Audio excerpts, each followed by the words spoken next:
Donald Trump's got some really crucial meetings with Volodymyr Zelensky and European leaders today, trying to figure out what's going to be the end game of the war in Ukraine. So, of course, he's spending it preoccupied with what you'd hope he'd be preoccupied with, his own domestic press coverage. Take a look at what he posted on Truth Social. I am totally convinced that if Russia raised their hands and said, "We give up, we concede, we surrender, we will give Ukraine and the great United States of America, the most revered, respected, and powerful of all countries ever, Moscow and St. Petersburg, and everything surrounding them for 1,000 miles," the fake news media and their Democrat partners would say that this was a bad and humiliating day for Donald J. Trump, one of the worst days in the history of our country. But that's why they are the fake news and the badly failing radical left Democrats. Thank you for your attention to this matter. And then, of course, there's the substance of the crazy hypothetical that Trump lays out here, where he talks about Russia giving us cities and thousands of square miles worth of Russian land, and sort of portrays this as the best possible deal for the United States. It's just kind of an amazing picture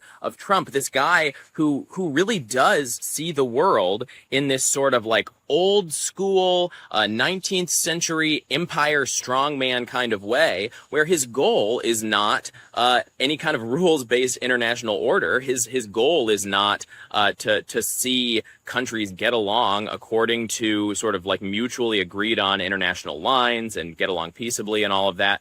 Instead, he plainly sees sort of the role of each sovereign country as vacuuming up as much territory from its weaker neighbors as they can. He kind of sympathizes with that Russian aim, so much so that in this sort of like fantasy that he's laying out as the best possible outcome from these talks, it isn't just Putin agreeing to give Ukraine back, its internationally agreed on land. It's land that it's taken by force since 2014, and especially in the last few years. No, the best case scenario Trump can imagine is that Russia would grant the Ukraine and grant the U.S. A huge amount of new territory as sort of like a show of respect for being so cool and awesome under Donald Trump. That's just today. This meeting's later on. We'll see how it goes, and we'll keep you posted.